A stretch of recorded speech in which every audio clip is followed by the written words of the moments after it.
We have a picture hanging in our living room by the UU artist and writer Brian Andreas. And Ryan, if you put that picture up. Oh, okay, never mind. You're going to imagine the picture. It's a wonderful picture. And it says, anyone can slay a dragon, but try waking up every morning and loving the world all over again. That's what takes a real hero.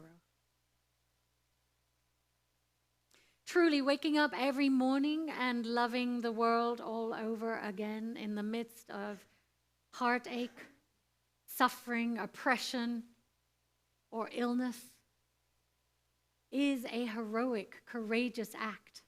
Hi, all of you online. We can see you there now. And facing the future with courage, even more so. We all deal with impossibly hard things in life, and these are crazy difficult times for so many people. So it can be tempting to just hide under the covers and never get out of bed again, right? In fact, getting out of bed when you're struggling can be a tremendous act of courage. And many of you know what I mean. We face so many challenges as humans. We lose our beloved ones, and the pain might feel insurmountable. We may encounter protracted illnesses where our bodies and spirits don't function the way that we'd hoped. And we have to find enormous reserves of courage to keep going from day to day. We may deal with losing a job, or not finding a job, or not being able to make ends meet, or even we may experience hunger. Our mental health may present a challenge, leaving us riddled with insecurities or anxiety or depression or other struggles. We may live in bodies that don't match our spirits, or we may find ourselves part of a marginalized population that deals with daily prejudice and discrimination. Or we undergo a break with family or friends that's painful to navigate. And even though we all take different paths through life, we're sure to have to confront one or more of these major challenges at some point. Anyone here dealt with any of these things? Some of you haven't had any. I'm really surprised. Maybe you're not admitting to them. And then, of course, there's our future as a society and as a planet. Things are looking pretty bleak right now. All around the world, including in our own community, we face growing natural disasters, from fires to mudslides, from earthquakes to floods and hurricanes. And just this week, of course, Hurricane Ian wreaked havoc on Florida and South Carolina. And climate change is clearly escalating and making life increasingly harder to sustain everywhere. Natural disasters leave millions of people displaced and homeless or without utilities and hungry. And I'm sorry to be the bearer of bad news, but it's likely to get more intense every year. And then, of course, there are pandemics, and we've all experienced firsthand what kind of courage that involves.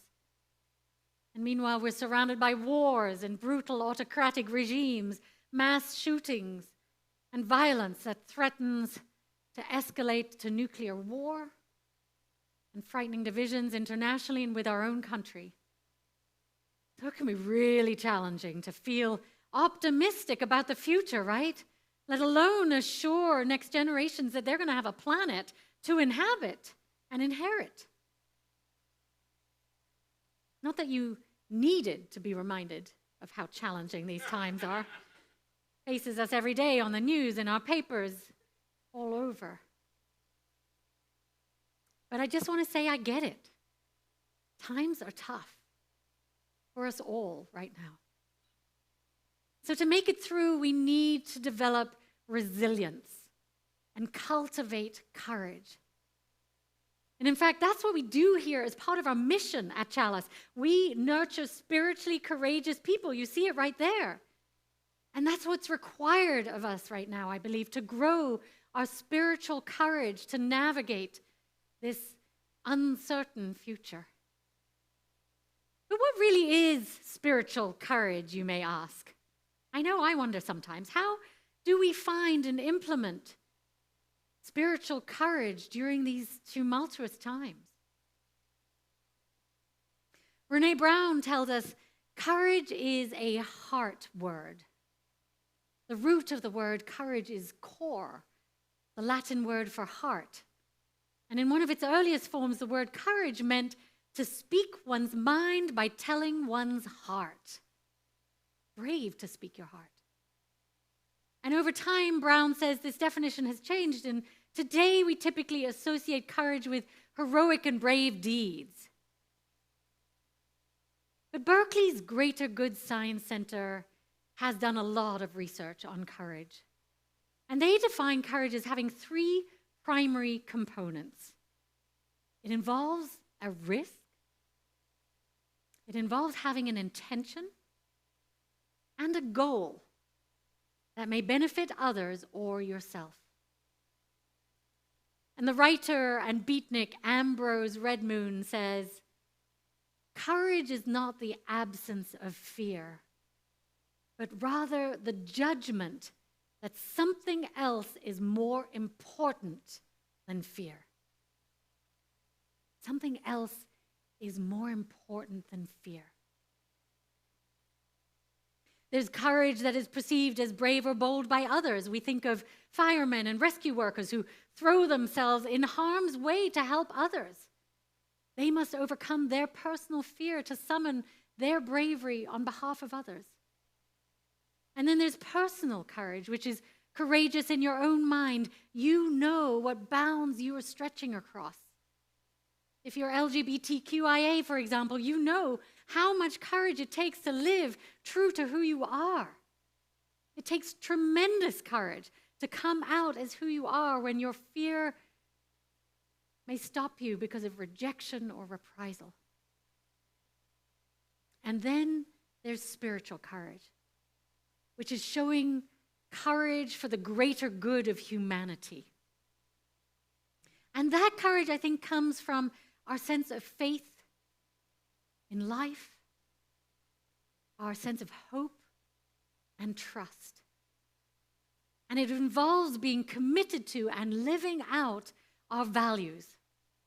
Spiritual courage has us standing up for what is good and what is just. And I see us showing spiritual courage here at Chalice regularly as we endeavor to build the beloved community, as we tackle climate change, as we confront racial justice and racial injustice, rather, and we tackle reproductive and voting rights and aim to live out our values on a daily basis. When we speak up for and ally with those who are marginalized and oppressed, we're showing spiritual courage. Now, none of this work is easy, but again, courage is not the absence of fear, but rather the judgment that something else is more important than fear. So I invite you to think about what is more important in your life than fear.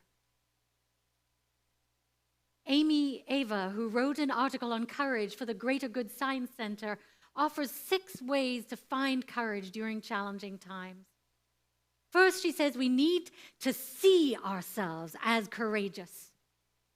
Remember all the brave things that we've done and tell ourselves we are courageous. I see so many of you here who are courageous. Because when we tell ourselves we're courageous, that makes us more likely to do other courageous things. We, my friends, are spiritually courageous people who transform the world. I see it here among us every week. So let's remind ourselves of it and one another. Secondly, get comfortable with making mistakes. Yes, I hear you laugh. Letting go of our fear of failure helps us to be more courageous. Letting go of perfectionism. Anyone here somewhat perfectionist? Yep. Allowing mistakes shows us that we can survive even when we don't have it all together or we fear an outcome. Thirdly, Ava invites us to keep trying. Courage requires perseverance and persistence despite any obstacles facing us. What's that old saying that when at first you don't succeed, thank you. Trying again after failure, now that is courage. Getting up again when we fall. Fourth, look for the heroes. Apparently, even seeing images of heroes can give us courage and greater meaning and increase our drive to help others. And reading biographies and watching documentaries about heroes can really inspire us to act more courageously ourselves. So I invite you to take some time if you're here in person and look at our courage installation over there. Those images and quotes might inspire you. I know they did me when I was printing them all up yesterday. Or attend our community forums, which regularly feature heroes of all kinds. And fifth, Ava recommends clarifying your values. And I've been talking about that a lot lately. Ask yourself, what do I value in myself? What do I stand for? What's important to me? Values-driven behavior is often more courageous because there's a strong why that drives us. And that's what we've been working on here at Chalice for the past few months, clarifying our values and subsequent commitments. And the sixth component of courage, she says, haha, you're going to laugh, because it's to become part of a social force for courage. Being in community can give us the daring to act on our values and gain courage to speak up. So there's another good reason for being part of our Chalice community. We are a social force growing our spiritual courage together. And I know for one that I am so much more courageous because of every single one of you and the amazing hurdles I see you overcoming in life and still going on. Courage is not the absence of fear or insecurity. Instead, as the saying goes, courage allows us to feel the fear and do it anyway. The great writer Eve Ensler, who wrote the Vagina Monologues, which you performed here in 2009, right, Pamela? Reminds us that real security cannot be bought or arranged or accomplished with bombs. It is deeper. It is a process. It is the acute awareness that we are all utterly interdependent and that one action by one being in one town has consequences everywhere. Real security is the ability to tolerate mystery, complexity, ambiguity, indeed, hungering for these things. And I would add that real security requires us to be courageous some way every day as we go through these liminal, ambiguous times of ours. And remember, as Sam shared in our story earlier, we can do hard things. And that's what gave me so much courage last week when my dog died. I said to myself again and again, I can do hard things. Last week, I was also inspired by someone who courageously turned the norms of typical security upside down. You might have read about our local Ventura owner of Patagonia, Yvon Chouinard, who has chosen to give his billions away, all of them, to save our planet. As of now, Earth is our only shareholder, the company announced. All profits in perpetuity will go to our mission to save our home planet. Instead of going public, you could say, we're going purpose. Instead of extracting value from nature and transforming it into wealth for investors, we'll use the wealth Patagonia creates to protect the source of all wealth by making the earth our only shareholder, he wrote. And I'm going to go straight to Patagonia and buy something directly from them. Now, that's a bold, spiritually courageous move, isn't it? He's stepping out of the typical capitalist model of amassing wealth for oneself and one's family alone, and instead he's leading by example to invest in the future of the planet from which everyone, all of us, stand to gain. Which reminds me of effective altruism. When I flew to England this summer, I sat next to an inspirational young man from India, a Cambridge graduate who had just spent a few days in the Bay Area at a conference on effective altruism. Now, I'd never heard that term before, but I was intrigued about what had brought him all this way for just such a short time. And this brilliant 23-year-old had recently graduated from Cambridge University studying mathematics and artificial intelligence. But he said he didn't want to go into a typical career with short-term, self-interested goals. He sees his future and his genius in mathematics making a bigger difference with his life and ensuring that artificial intelligence gets developed in a positive way and isn't just used to destroy us. Now, I'd never thought about that. I don't know about any of you, but it's important. He told me that this effective altruism conference gathered philanthropists and leaders from all over the world looking to see how they could make their money and talents go further to truly make a difference. Effective altruism is all about how to do the most good, combining both empathy with evidence. Now, there's an old proverb that says, a society grows great when old people plant trees under whose shade they will never sit. But that's what many of you, both young and older, are doing here at Chalice by ensuring that we have a space to worship and meet, and that our values can inspire far and wide. That's what we do when we raise our children to be courageous stewards of the future. Now, we have a lot to learn from the wisdom of indigenous peoples. The Iroquois nation's constitution, for example, requires them to consider how 7 generations hence will be impacted by their current decision-making. So the time for effective altruism and doing the most good we can is now.